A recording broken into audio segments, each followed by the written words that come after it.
Hey guys, welcome back to Total Tactics Football. It's Fran here, and I'll be looking at the Game Week 9 preview and cheat sheet with you guys. At the time of this recording, the Champions League games have just finished, but of course, there's still more European fixtures to be played, so we'll have to kind of stay on the lookout for them. But of course, we know that the Lukaku and Werner impacts are massive. That could have a lot of impacts in terms of, our estimations of players like Havertz and Mount, and even Pulisic, who might be returning from injury quite shortly. In terms of this week, though, I would actually say that there's not many movements in terms of the midfield and the defense, but rather a lot of movement in terms of the forwards, just due to injuries and also fixture swings. But if we actually cover, the defenders at first, I don't actually think there's been a significant amount of movement in terms of the kind of budget defenders, right? When we've been talking about defenders this season, when we actually look at, like, let's say players like Livramento and Duffy, from that point on to kind of the 5.0 range, you're almost looking at kind of differentials, right? Because everyone other than Livramento and Duffy are arguably playing for mid-table teams or just don't have that much value unless they're a kind of fourth option on your team as a defender. So someone like Ben White and Tomiyasu still kind of hold that spot because of how cheap they are. And if you're someone who's retained players like Marcel or Cody, or you have a Brentford defender, it still makes a lot of sense to have these players coming in, in odd weeks for you guys. But I would say the only kind of rise in this kind of area is actually Christensen, and that simply is just due to the impact of, I think, a little bit of Chelsea rotation. I think it might have been a bit too harsh, to be honest, to actually put him in the avoid for now category. Of course, I think the significance of Christensen is that I think you can still keep him over these next three fixtures because they're so lovely for Chelsea. And if you already have him in your team, I think this is more of a shout out to say, have a consideration of maybe keeping him in your team. You could, of course, force your hand a little bit and maybe go for someone like Chilwell if you actually have the money and the capacity to do so. But I think, Christensen for now is still a safe, solid asset. We just saw him actually score his first Chelsea goal against Malmo recently. So that was a nice kind of sight to see. In terms of other movements in this area, I would actually say Semedo has fallen this week. I think, I was never too high on Semedo if you guys have been watching the cheat sheet videos. And simply put, I think, for a fullback playing this league, I just think he doesn't create enough. We've seen players like Reguilon and Cucurella shine, I think, quite a lot in terms of bonus points and actually be extremely interesting from that kind of point of view. And for that reason, I would actually keep, Cucurella and Reguilon there and Semedo to fall because he clearly, I don't think, is at that sort of caliber, in my opinion, even though, let's say, Wolves have relatively decent fixtures still. In terms of the 5.4 to 5.7 players, the player who's actually received a rise this week is going to be Chilwell. And, simply put, when we look at someone like Chilwell, I think it just has to be said that, he's on fantastic form right now. And I think the kind of substitutions of players in the Champions League game actually gives us a little bit of a better picture of what might be the kind of lineup preferred in the next few games. It seems like Tuchel is kind of practicing around having Chilwell as a starter and having Azpilicueta as a right wing back for now, with Reece James and Alonso being more backup options at this point in time. I'm not entirely sure about the Reece James thing, but I think him kind of coming in late in terms of the last two fixtures might just be a little bit of Tuchel also taking a little bit more of a practice or more a safer approach due to the fact that he's returning from injury. So, not so sure about the Reece James thing, but definitely with Alonso, I think that is the approach that he is taking, and it seems like he is taking full swing of Chilwell's kind of uptake and form and also his fitness. In terms of falls in this category, though, I have to say Shaw has to fall.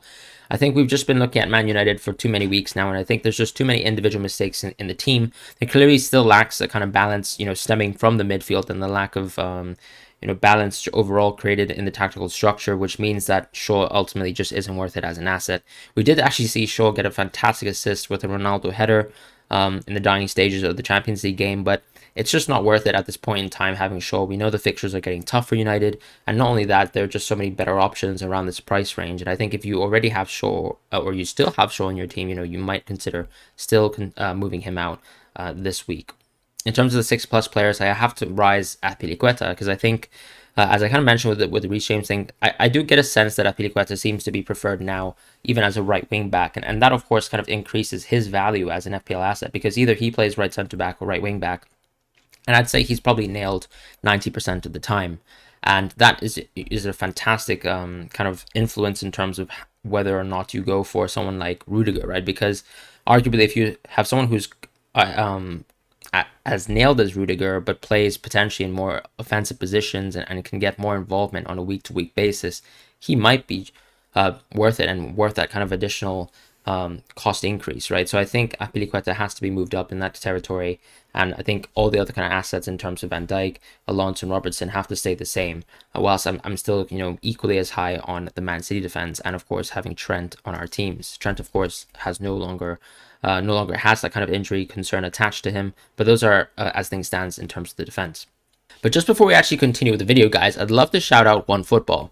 OneFootball have been working off with the previous videos now, and you'll be able to see that actually they are pretty much the ultimate football fan app in the world. You can actually use it to track in-game updates, have a little bit of an understanding of what managers are saying in terms of the press conferences, and have them condensed for you. You can have game previews for you, so previews for the for the Premier League, for the Champions League, and even international fixtures. When those kind of swing around again. In terms of what the app can give you, you can get a lot of statistical updates as well on players. So you can actually also track, how well a player has done and performed in a match, and get kind of match live updates of specific games going on. So for example, today I was tuning into the Champions League game with Chelsea, and of course that Lukaku injury was extremely significant. But please check out the app in the link in the description below. Now that we actually continue with the video, I'd like to actually look at the midfielders. Once again, as I mentioned from the outset of the video, I don't actually think there's been a significant amount of movement within the midfielders. I think the big kind of addition, I think, when you were actually considering wildcards, or if you're someone who still has a wild card, Norman from Norwich is actually a very interesting option. He seems to be a very creative piece at this point in time. And of course, someone who's actually worth looking at in terms of that 4.5 player, just so you can actually make sure that that bench player isn't someone like Brownhill, who is a little bit more inconsistent, probably not going to get many clean sheets over the course of the season. So I would actually put Norman, right up there in terms of one of the best 4.5 to 4.6 options. But I think in terms of the 5.4 to 5.8 category, there really hasn't been too much movement either in that area. I think I have to drop Gallagher because just simply due to the fact that I think he's been less impactful in recent games. And I think, we've seen that Vieira has the tendency now to not actually put his kind of eggs in one basket. We've seen, for example, Zaha being benched in a specific game. Not exactly sure about the circumstances with that, but it seems like, he isn't really putting his full faith into anyone in the team. We've seen Gallagher, for example, been subbed off in some previous games.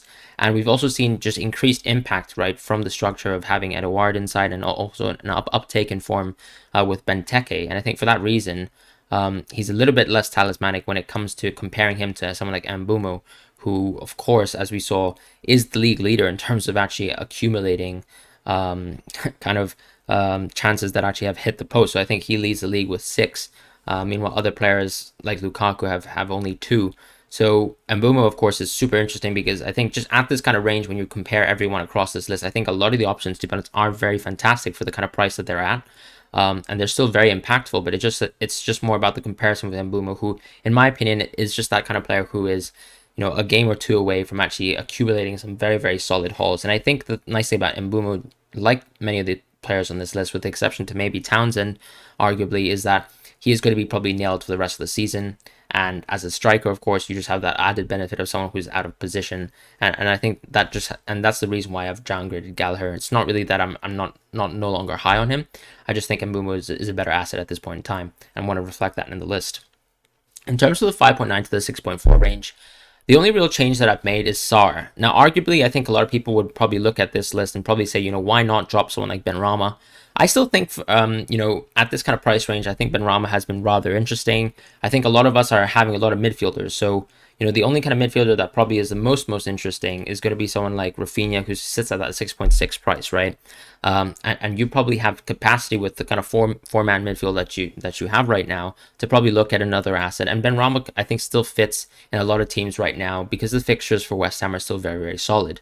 As I kind of discussed, I think the same falls for someone like Bowen, who's actually been the one who's been more informed lately.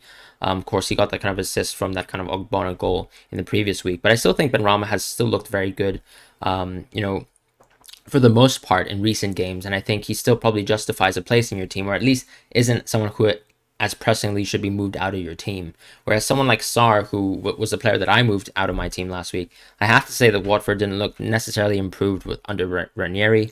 Of course, we have to say that, this is only his first or second week in management, and he was up against an extremely tough Liverpool side who played incredibly well. And I think when we look at that from a basis, it's not really a good justification to say that Sarr will do poorly, but it's more the fact that Watford's fixtures aren't overall very, very good. And if you didn't already consider taking Sarr out of your team, I would say do it now. He still looked like he was actually able to score in the dying stage of the Liverpool game, but I have to say that was also kind of something that you have to contextualize, right? Because it was a situation where I think Liverpool were playing almost a back three at the time, and of course had clearly taken out both Robertson and Trent. So clearly the defensive structure wasn't in place to actually be 100% solidified, and that is my genuine fear with Sarr. It's just the lack of chances in the game.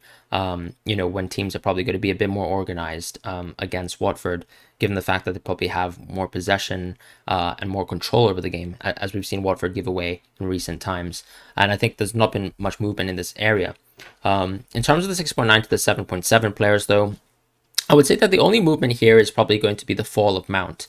I think Mount just has been, unfortunately, I think, out of form.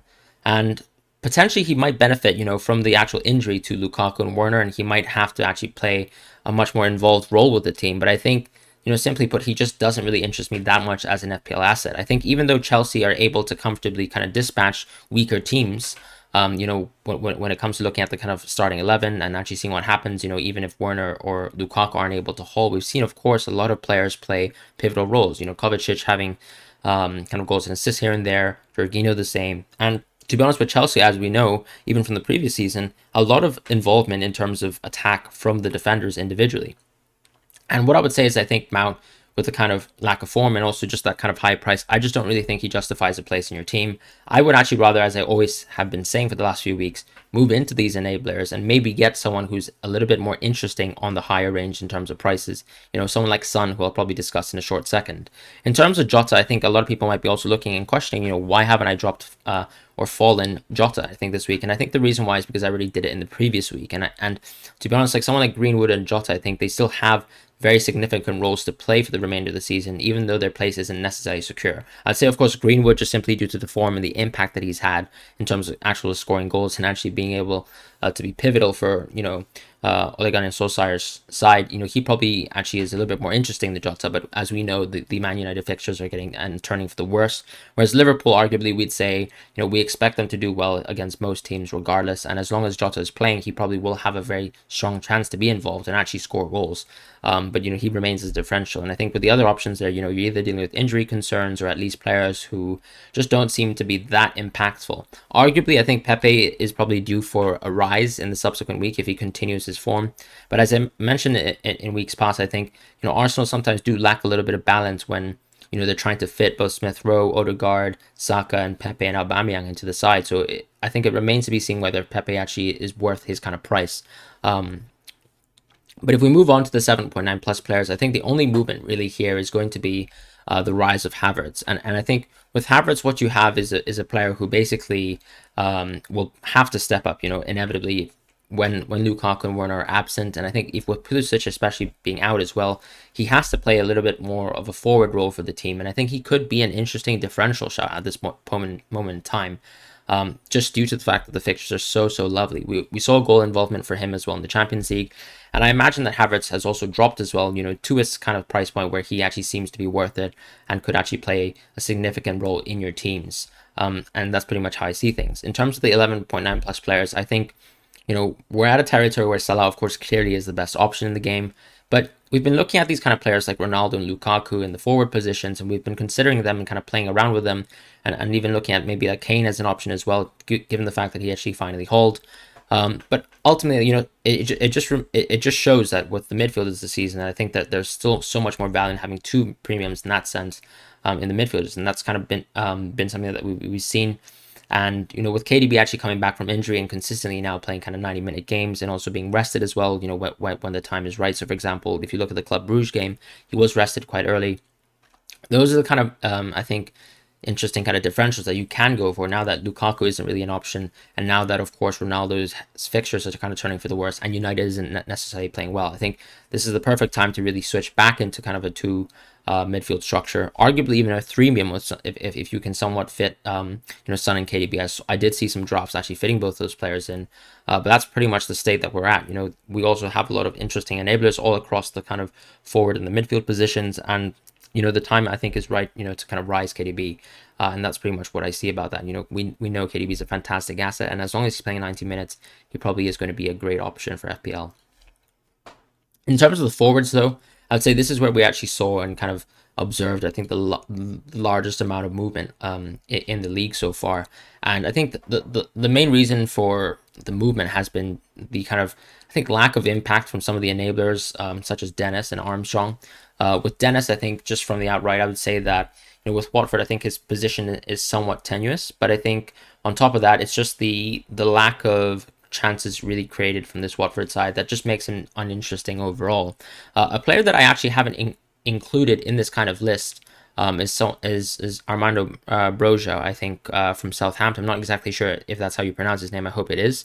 But he's, of course, a promising young talent who's done well in terms of the international fixtures that he's played a part of in recent memory, and also, of course, got the start recently, in Southampton's latest victory versus Leeds. And I think, I've been speaking about how low I am on Armstrong. And conversely, I think if you're actually interested in the Southampton asset, I think if you're even watching, I think, a previous game with Southampton when I think they were in that kind of 0-0 draw versus Man City, I think he did hit the post and seemed quite interesting, in some previous games. And I think the only kind of issue with him is whether Southampton stay around, making sure that they give adequate game time to someone they spent and invested a lot of money into, right, in Armstrong.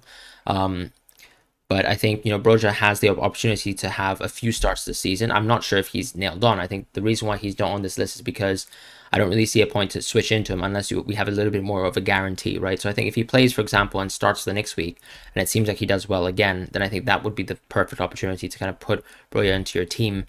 Because it seems like at a 5.0 price, you can't really go wrong with that. Right at this moment in time, though, I have to fall Armstrong just because of the fact that he didn't get involved in any of the minutes in Leeds' kind of latest match. And of course, we know Armstrong doesn't play any kind of massive kind of international role for Scotland either. It's the other Armstrong, arguably, who actually got some game time in Southampton and also in the international fixtures. And, that's what makes me very, very low on Armstrong. I don't think he passed the eye test at all for me.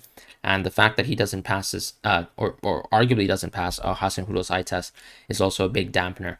And for that reason, I'm pretty happy that, or happy to say rather, that Armstrong was going to fall for this week.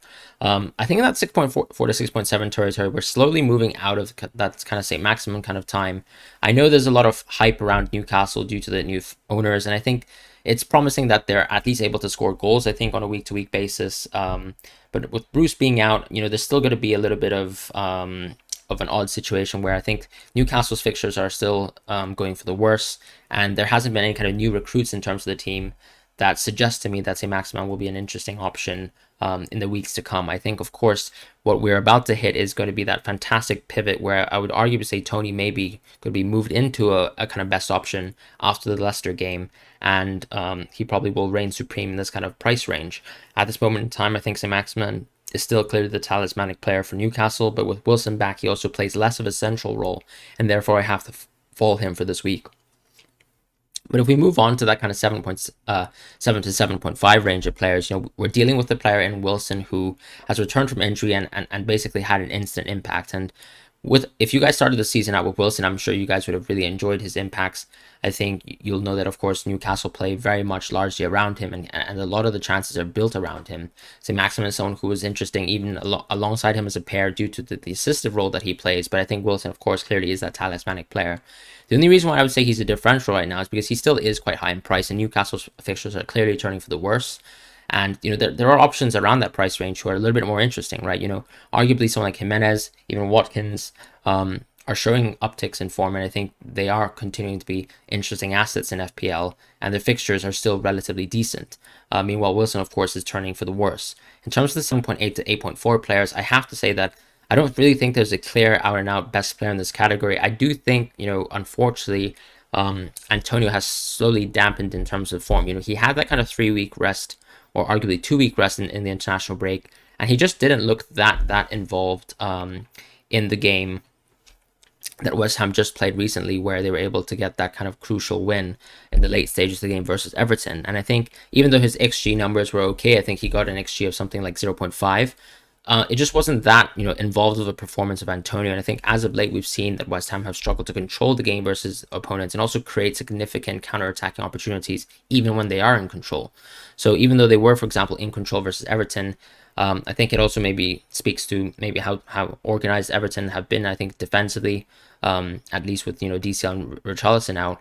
But arguably, they just weren't able to build enough chances when they actually had possession. And I think that just made Antonio look a little bit worse for me, from the eye test perspective. And I think with Bamford, he's been injured for a long time now. And I think one thing that I've been saying all season is I don't think I would necessarily double up on Leeds' attack. The only player I'm really interested in from Leeds is going to be Rafinha, undoubtedly. And of course, Rafinha has that kind of rest coming in. Bamford is coming off an injury and doesn't just seem that appealing, to be honest. Meanwhile, Ings has actually showed, a little bit of resilience in terms of how great he is as forward and how consistent he's been over the last few years. I think we have to say that Aston Villa are about to kind of hit a little bit of a fixture swing, and Ings's kind of goal scoring, I think, and ability is going to be something that will be relied upon by Aston Villa. He actually did score versus Wolves, but of course the storylines were kind of swept over with Wolves actually having a fantastic game and getting a comeback. But Ings seems to be at that kind of price range where he's an easy pivot away from players like Bamford if you still have him in your team, or even someone like Antonio if you're no longer that interested in how Antonio is performing as of recent times. And I think Ings is quite a nice pivot. The issue with Dominic Calvert-Lewin, of course, is when you look at this kind of price range, I think he's suffered an injury setback, which is incredibly unfortunate for him, but just means that he's not really worth it as an asset. This week I've actually risen Aubameyang. I think the reason why I've actually done this is because there's been so much movement in terms of the players above him, in terms of Ronaldo, Lukaku, and Kane, right? Kane, of course, had a very good week, and I'll discuss him in a second, but, with Lukaku's injury, it's inevitable that he falls. And with Ronaldo, of course, I think the fixture swing is a significant thing. And the second thing, of course, is just the tactical setup. We've seen that United, as of recent times, have really struggled to kind of win their games, even get control and actually build significant attacks where Ronaldo's actually involved. And he's unfortunately been quite quiet in games, but we know, of course, he has the ability to really score at any point in time, really. But we know that United just really aren't creating those chances so that he can even do that. And that's really the main issue there. And I think overall, when we look at someone like Aubameyang, for example, I wouldn't say he's playing at an exceptional level right now. I just think that there's at least capacity to say that he's a differential at this point in time, just due to the fact that there's been so much movement around the areas of the players who are above him. And I think Arsenal's fixtures are still, decent for the time being, and he could be a differential for now. When we go back to Lukaku, I think it's just simply due to the fact that he's suffered an injury, and I think Tuchel has kind of remarked that he might be missing a few games. With Kane, of course, he moves out of that kind of avoid for now territory into a rise territory. But of course, there's still, arguably two tough fixtures for Tottenham before they reach a really lovely stage of good fixtures. I think the West Ham game, of course, is going to be that game where I think if you take a punt on someone like Tottenham now, it could actually pay off really well for you, because I think this game has always been extremely high goal scoring in the last few years, and we've seen that both these sides have a proclivity to actually attack a little bit more than they defend properly well, and they actually, commit a lot of players forward now. I think in recent games, I think Spurs have tried to press a little bit more, press a little harder, and actually try to create some goal involvements, and that's of course left space in behind for them to concede. And that's why I think Kane is quite interesting, because of course the more involved they are in attack, the more impact that he's going to have on the game, and simply put, that makes him an interesting pick from this point on. In terms of the goalkeepers, though, I have to say there's really, really minimal movement in this area. I have to say, I think Sa just doesn't make that much sense. I think as a 5-cost goalkeeper, I think, when you're staring at the face of someone like Ramsdale, Raya, and Sanchez, I think they're arguably going to have similar dividends. I know Sa had a fantastic assist one game, but I don't really think that's necessarily repeatable. It's not like he has beautiful delivery like someone like Ederson, right? It was a little bit of a fluke chance created by the fact that there was an individual mistake from a Southampton defender. And, simply put, I think Wolves have shown that they are a little bit weaker as a defensive side, and I think that's what we expected from the start of the season. I think at this point in time, it makes sense to move Sa into a differential category. Nothing else has really moved in terms of the keepers.